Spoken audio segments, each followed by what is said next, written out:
नमस्कार, आदाब। आपके साथ में स्मिता शर्मा हूं। आप देख रहे हैं मेरा YouTube station Smita Sharma journalist. और इस ब्रॉडकास्ट में हम बात करेंगे इस वक्त कुछ खास जो एफर्ट्स देखने को मिल रही हैं जम्मू कश्मीर लद्दाख में, कि किस तरीके से लोग निकल कर आ रहे हैं ईरान के समर्थन में। छोटे छोटे बच्चे अपनी सेविंग्स जो हो पा रहा है वो डोनेट कर रहे हैं। इस रिश्ते को आखिर हम कैसे देखें, इस पर मैं बात करूंगी सज्जाद कारगिली से, जो कि कारगिल डेमोक्रेटिक अलायंस के सदस्य हैं। लेकिन उसके पहले एक क्विक अपील, अगर आपने चैनल सब्सक्राइब किया हुआ है तो अपना बेल आइकन नोटिफिकेशन जरूर प्रेस कीजिए तमाम अलर्ट्स के लिए जब भी हम फ्रेश कंटेंट डालें। सज्जाद, बहुत शुक्रिया आपका हमारे साथ जुड़ने के लिए। Thank you. और बहुत सारी दिलचस्प भावुक तस्वीरें नजर आ रही हैं, कुछ करगिल की तस्वीरें जो आपने भी हमारे साथ शेयर की हैं। पहले तो बताइए कि इस वक्त माहौल क्या है करगिल और लद्दाख की, अगर मैं बात करूं। देखिए, एक चीज़ ये है कि जब से जंग शुरू हुई है तब से लेकर के पहली बात तो ये है कि पूरे इस रीजन का, जम्मू कश्मीर लद्दाख का एक बहुत गहरा रिलेशन है ईरान के साथ। उसके दो रीज़न्स हैं। पहला रीज़न तो एक हमारी जो हिस्ट्री रही है सेंट्रल एशिया से, जो एक कनेक्शन रहा है यहाँ के बल्टी कल्चर के अंदर, शीना कल्चर के अंदर, या फिर आप कश्मीरी कल्चर के अंदर जो एक कल्चरल रिलेशन रहा है, वो बहुत गहरा रिलेशन है, सदियों पुराना है। उसके साथ साथ कश्मीर के बारे में, कश्मीर को ईरान सगीर भी कहा जाता है, यानी छोटा ईरान, यानी पेपर माशी हो, कालीन बाफी हो, ये सारा एक जो हमारा कनेक्शन रहा है, बहुत बड़ा सिविलाइजेशनल कनेक्शन बहुत सदियों से रहा है। दूसरा एक रिलीजियस कनेक्शन भी है, क्योंकि इस पूरे खित्ते में जो इस्लाम आया है, बुनचोस के बाद जो इस्लाम आया है, वो भी सेंट्रल एशिया से ही आया है। अमीर कबीर, मीर सईद अली हमदानी हो, मीर शमसुद्दीन अराकी हो, ये सब उधर ही से आए हैं। तो तब से लेकर एक सदियों पुराना रिलेशन है। फिर यहाँ की जो शिया पॉपुलेशन है मोस्टली, वो इस्लामिक रिवोल्यूशन के आगाज से ही उसके समर्थक रहे हैं। उसके भी मुख्तलिफ रीज़न है। पहला तो एक रिलीजियस कनेक्शन है ही है। उसके साथ साथ जो आयतुल्लाह खुमैनी है, उसके फोर फादर्स कश्मीर के बाद फिर बाराबंकी, और बाराबंकी के बाद फिर ईरान गए थे। तो कश्मीर के साथ उनके आबा व अजदाद का एक कनेक्शन रहा है, इसीलिए आयतुल्लाह मैं एक बार खुमैनी सिर्फ को क्लैरिफाई कर दूं कि हम यहाँ आयतुल्लाह खमेनी की बात कर रहे हैं, आयतुल्लाह खुमैनी नहीं खामनी नहीं, की बात नहीं कर रहे हैं। जी जी, आयतुल्लाह हाँ, रूहुल्लाह क्योंकि वो खुमैनी की बहुत सारे मैं बात दर्शक कर रहा हूँ। हमारे कंफ्यूज हो जाते हैं। खामनेई साहब सर्वोच्च नेता बने थे, दर्शकों को याद दिला दें, 1989 में। उनके पहले आयतुल्लाह खमेनी थे। तो हम खमेनी के भारत ताल्लुकात के बारे में इस वक्त सज्जाद जी रोशनी डाल रहे हैं। जी सज्जाद। जी, आयतुल्लाह रूहुल्लाह मूसवी खुमैनी, ये उनके आबा व अजदाद यहाँ कश्मीर में, और उसके बाद फिर यूपी, और उसके बाद फिर वो, और जब रज़ा पहलवी उस टाइम ईरान में जब आंदोलन चल रहा था, आयतुल्लाह खुमैनी जब रिवोल्यूशन को लीड कर रहे थे, तो रज़ा पहलवी कई बार ये कहता था कि ये आगाए हिंदी है, यानी हिंदुस्तान का मौलाना है। आगाए हिंदी उनका लक़ब, उनको उनको आगाए आगाए हिंदी कह के पुकारा जाता था, और आगाए कश्मीरी कह के पुकारा जाता था। तो ये उस ज़माने में, जैसे हमारे लद्दाख को तिब्बती बोलते थे, यानी तिब्बत का हिस्सा बोलते थे, यानी एक वेस्टर्न पार्ट ऑफ तिब्बत समझते थे, लद्दाख, बल्तिस्तान, गिलगित, इस पूरे रीजन को। इसी तरह कश्मीर की एक अपनी एक शिनाख्त, एक आइडेंटिटी थी, और फिर इस तरीके से एक कल्चरल रिलेशन इस पूरे रीजन का रहा है। आयतुल्लाह खुमैनी के इनकलाब के बाद से लेकर एक लगातार सिलसिला रहा है, और यही वजह है कि यूमुल कुद्स, जब last Friday of the Holi month of Ramzan, last Friday को फ़लस्तीन के सपोर्ट में जो प्रदर्शन होते हैं पूरे कश्मीर, लद्दाख वगैरह में, ये आयतुल्लाह खुमैनी ने रिवॉल्यूशन के फ़ौरन बाद ऐलान किया था कि फ़लस्तीन के कॉज़ को भूले नहीं, और इस पर हर जुमे के आखिरी जुमे को, रमज़ान के, इस कॉज़ को ज़रूर याद रखें। तो तब से ये याद रखा जाता है। अभी हाल ही में जब ईरान में फिर ये जो हमले हुए, पिछले साल भी काफ़ी प्रोटेस्ट हुए, और इस साल भी बहुत बड़े-बड़े मुज़ाहरे, बहुत बड़े-बड़े प्रोटेस्ट देखने को मिले। और उसके बाद जब से ईरान एम्बेसी ने ये अपील की कि हमें डोनेशन के लिए हमने अकाउंट खोल दिया है, तो तब से लेकर जोक दर जोक यहाँ पे भी महिलाएं, पुरुष, जिनमें बच्चे हैं, स्टूडेंट हैं, जिनके पास कुछ भी नहीं है, वो लोग भी अपने से जितना भी बन पाता है। यहाँ तक कि मैं ये बताऊं कि किसी बंदे के पास अगर कैश नहीं है, तो वो अपना दरख्त जो है वो डोनेट कर रहा है, और कह रहा है कि इसका ऑक्शन लगाओ, इसका जितना पैसा आता है वो डोनेशन में दे दो। तो बहुत दिलचस्प तस्वीरों के बारे में आप बात कर रहे हैं सज्जाद। ये जो बच्चे निकल निकल कर आ रहे हैं, शामिल हो रहे हैं, क्या इन बच्चों को इतनी समझ है कि क्या हो रहा है, या बड़े कह रहे हैं और उसके बाद हम देख रहे हैं कि सारे बच्चे अपनी डोनेशन बैग, पिगी बैंक्स को लेकर आ रहे हैं? नहीं, एक कंपटीशन लगा हुआ है। लोग आज खुद जो है अपने पेरेंट्स को जबरदस्ती लेके आ रहे हैं और पिगी बैंक तोड़वा रहे हैं और कह रहे हैं कि ये बच्चों के लिए, ईरान के बच्चों के लिए हम डोनेट करने जा रहे हैं। और ये पहला डोनेशन नहीं है। मैं आपको एक बात बताऊं कि इससे पहले जब ईरान में एक बार शहर बम में एक जलजला आया था, उस समय भी कारगिल में डोनेशन हुआ था। और उससे पहले भी यहाँ पे, इवन आप देखें हाल ही में पंजाब में जब सैलाब आया पिछली बार, तो यहाँ से बाज़ाब्ता एक टीम जा कर के वहाँ पे भी कोशिश की, उन्होंने डोनेशन वगैरह वहाँ पे भी दिया। तो ये सिर्फ रिलेटेड टू ईरान ही नहीं है, बल्कि दुनिया भर में कहीं पे भी जहाँ ज़रूरत होती है, कोई इशू पेश आता है, कोई क्राइसिस जन्म लेता है, वहाँ कारगिल के लोग जो है, लद्दाख के लोग जो है, वो जोग दर जोग उसके सपोर्ट में खड़े होते हैं और अपना सपोर्ट जो है वो शो करते हैं। तो ये ईरान के साथ एक स्पेसिफिक सपोर्ट होने के जो रीजंस मैंने बताए, वो एक अलग रीज़न है। और इसलिए आयतुल्लाह खामेनेई से भी एक बहुत बड़ी अकीदत लोगों को थी, तो ये भी एक बहुत बड़ा रीज़न है कि लोग जुड़ रहे हैं इस मुहिम से।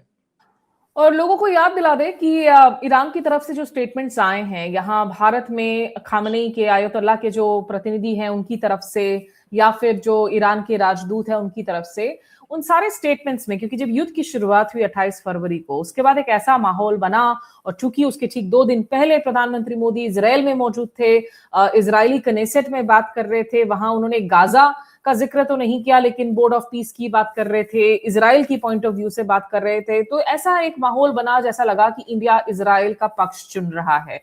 और शुरू के कुछ दिनों में इंडिया की तरफ से कोई बयान नहीं जारी किया जाना खामनेई की किलिंग पर, जो एक हेड ऑफ स्टेट हैं, पॉलिटिकल और स्पिरिचुअल हेड ऑफ स्टेट थे, या मिनाप की स्कूल में जो बच्चियों की जान गई 160 से ज्यादा, या आइरिस डेना जिस जहाज को बुलाया गया भारत में मल्टीलैटरल नेवल एक्सरसाइज में शामिल करने के लिए विशाखापट्टनम से लौटते हुए अंतरराष्ट्रीय वाटर्स पर अमेरिकी सबमरीन ने टॉर्पीडो के जरिए उसे मार गिराया, और उसमें इतने सारे निहत्थे नाविकों की भी जान गई। लेकिन अब पिछले कुछ दिनों में हमने देखा कि इंडिया कोर्स करेक्शन कर रहा है, हॉर्मुज स्ट्रेट में जहाज फंसी हुई हैं, कम से कम हमारे 4 जहाज वहां से वापस लौट चुके, 2 जहाज अब वहां से निकल चुके हैं, और 18 जहाज के आसपास अभी भी फंसे हुए हैं। तो ईरान की तरफ से जो बयान दिए जा रहे हैं, दर्शकों को याद दिला दे, उसमें बार बार बहुत स्ट्रेस किया जा रहा है कि because of the kindness of the people of India, कि ये हुक्मरान चाहे जो भी कर रहे हो, भारत के लोगों की तरफ से इतनी मोहब्बत और इतनी दुआएं मिल रही हैं कि उसके मद्देनजर हम चाहते हैं कि भारत के जहाज टैंकरों को भी जो है लगातार क्लियरेंस मिले। तो सजाद, ये जो रिश्ता है इस वक्त, आपको लगता है कि इंडियन गवर्नमेंट का जहां तक रिएक्शन है, जो मोदी जी ने संसद में बातें रखी हैं और पिछले कुछ दिनों से डायलॉग डिप्लोमेसी की बात कर रहे हैं, क्या एक कोर्स करेक्शन हुआ है, एक पोजीशन को वापस से रिडीम करने की कोशिशें जारी हैं? 2-3 चीजें हैं। पहली चीज तो यह है कि हिंदुस्तान और ईरान के रिलेशन 5000 ईयर्स का रिलेशन है। जब कोई इजराइल नामी कोई कंट्री जो एग्जिस्ट भी नहीं करती थी, तब से ये रिलेशंस चलते आ रहे हैं, हमारे हिस्टोरिक, कल्चरल, सिविलाइजेशनल रिलेशंस।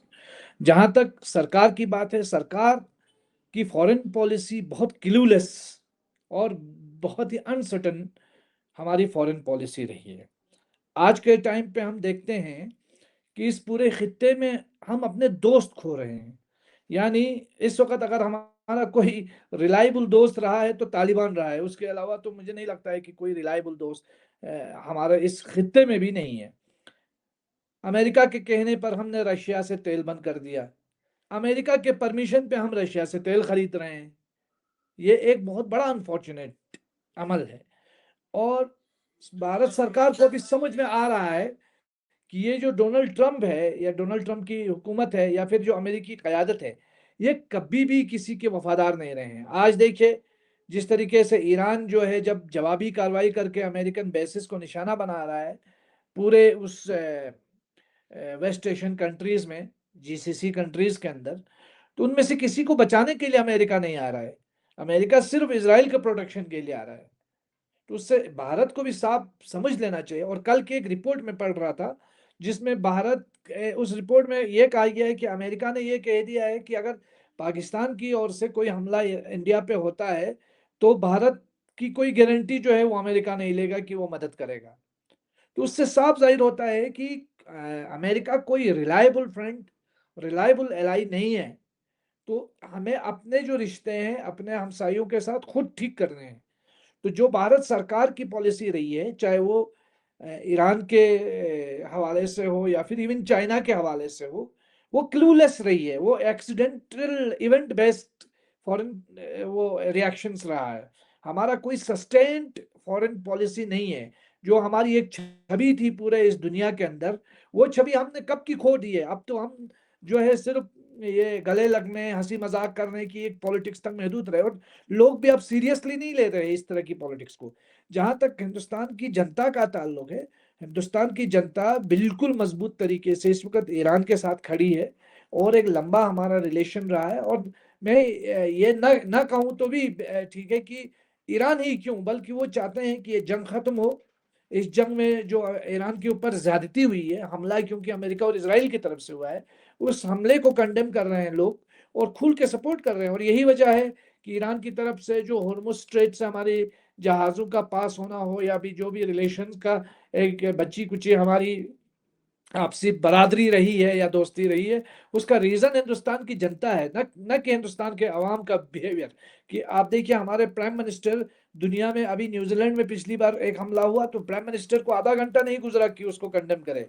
आपको याद होगा कि हमारे यहाँ कोई भी, दुनिया में कोई भी आदमी, कोई बॉलीवुड हॉलीवुड का एक्टर भी गुजर जाता है, प्राइम मिनिस्टर उस पर ट्वीट कर लेते हैं फौरन।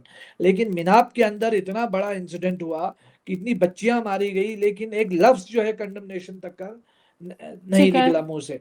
तो ये बड़ी शर्मनाक बात है। एक इतनी बड़ी डेमोक्रेटिक, हमारी इतनी बड़ी डेमोक्रेसी है, और भगवान ना करे, खुदा ना करे कि ये जो अमेरिका का जो अप्रोच है ये आज ईरान की तरफ है, तो कल किसी और कंट्री की तरफ और भारत की तरफ भी मुड़ सकता है। तो उस वक्त हम भी दुनिया से क्या तवक्का रखेंगे।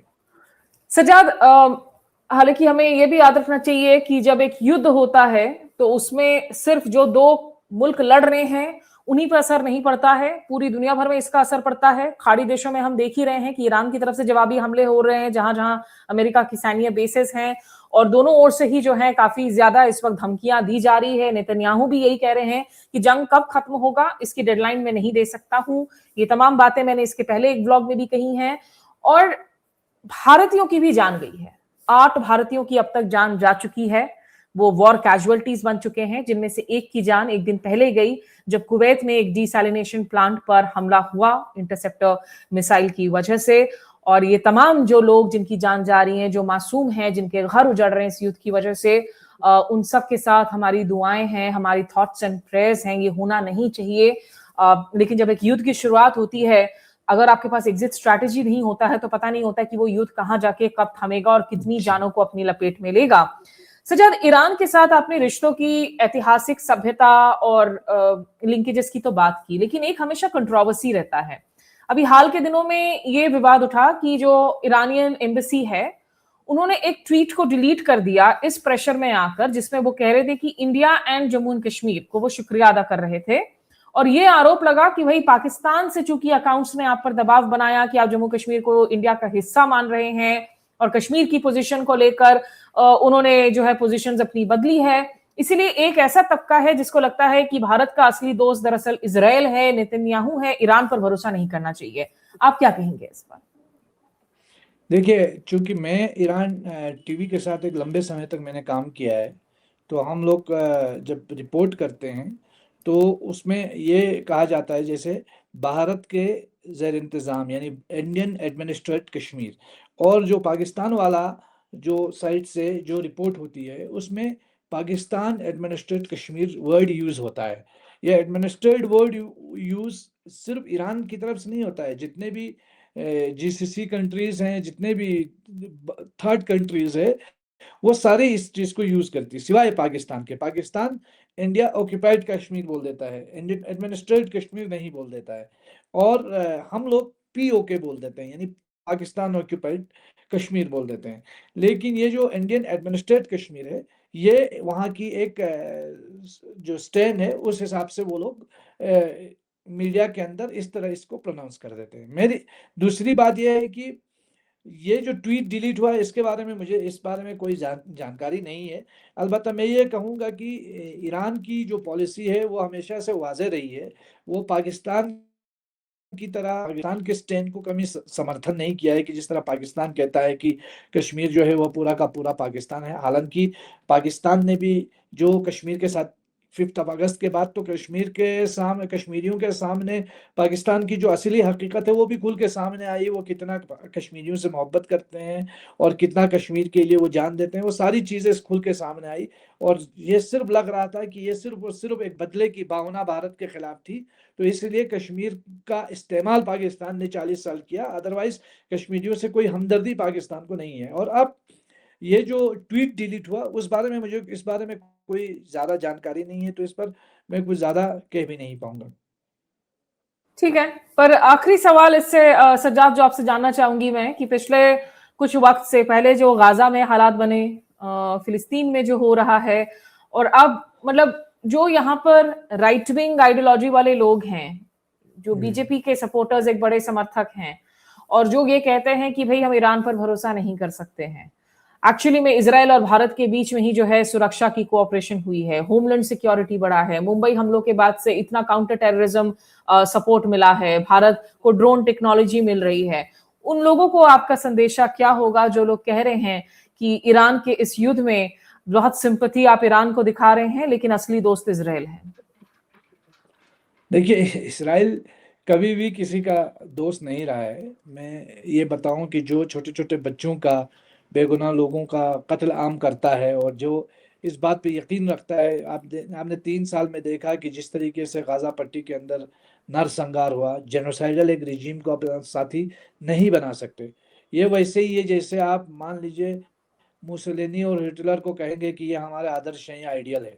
अगर आप उनको आइडियल मानते हैं तो ठीक है, फिर आपके लिए नेतन्याहू भी आइडियल बन सकता है।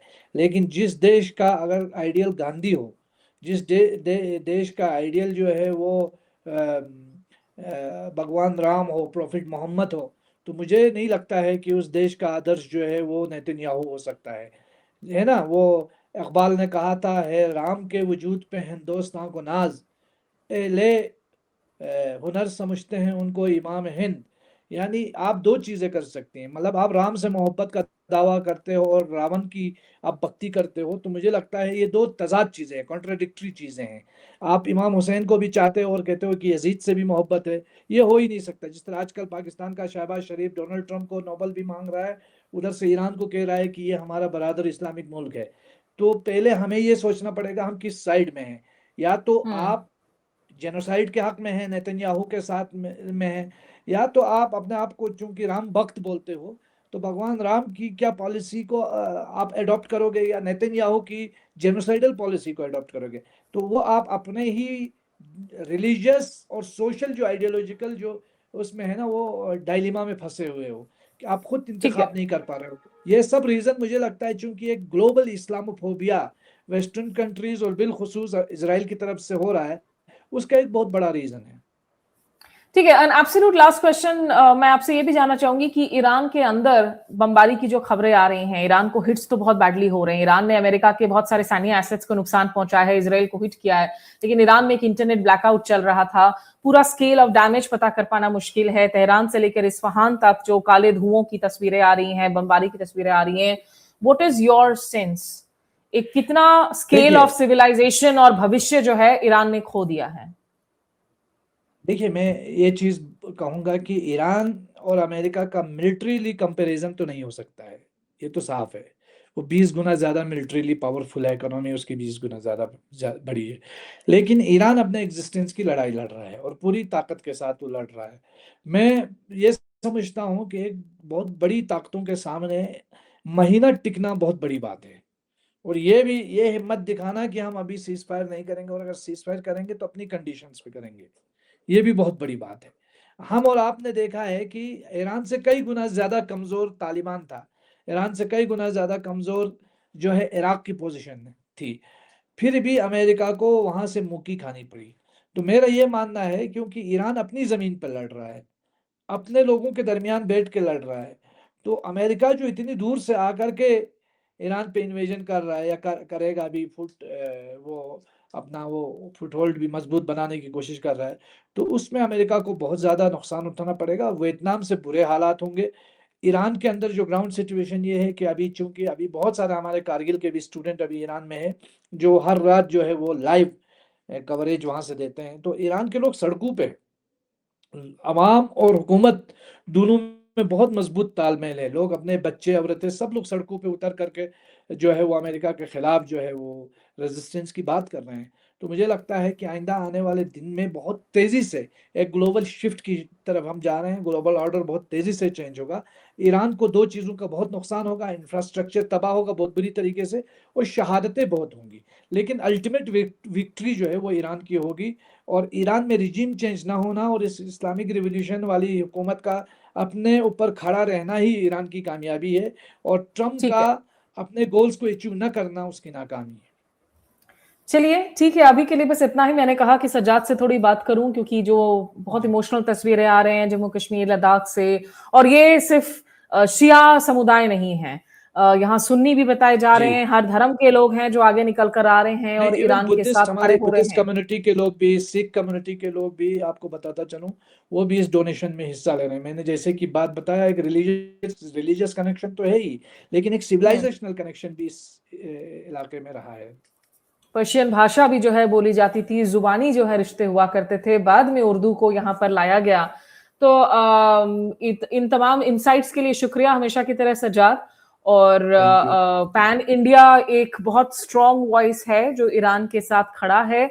हम यही दुआ करेंगे कि ये युद्ध थमे, जल्द से जल्द थमे, मासूमों की जो जान जा रही है, कोई कहीं का भी हो, वो भारत के लोग हो, वो ईरान हो, या इजरायली सोल्जर्स की भी अगर जान जा रही है, ये जो युद्ध जो नेताओं और हुक्मरानों की ग्रीड की वजह से, राजनीतिक ग्रीड की वजह से लड़ी जा रही है, ट्रंप नेतन्याहू की वजह से इस युद्ध की शुरुआत हुई, वो युद्ध बंद हो। और आगे ओवर द वीकेंड मैं दर्शकों को अपडेट दे दूं कि सोनम लाव पर भी हम थोड़ी नजर रखेंगे। सोनम वांगचुक जो कि लद्दाख वापस जा रहे हैं जेल से छूटने के बाद में, जहां जेल में उनको रखा गया था, उस खबर पर भी मैं सज्जाद से वापस अपडेट करूंगी, लेकिन अगले 2-3 दिनों बाद। आज के लिए फिलहाल इतना ही। बहुत शुक्रिया सज्जाद।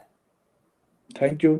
नमस्ते। और जो दर्शक भी हमारे साथ जुड़े, आपका शुक्रिया, नमस्कार, आदाब।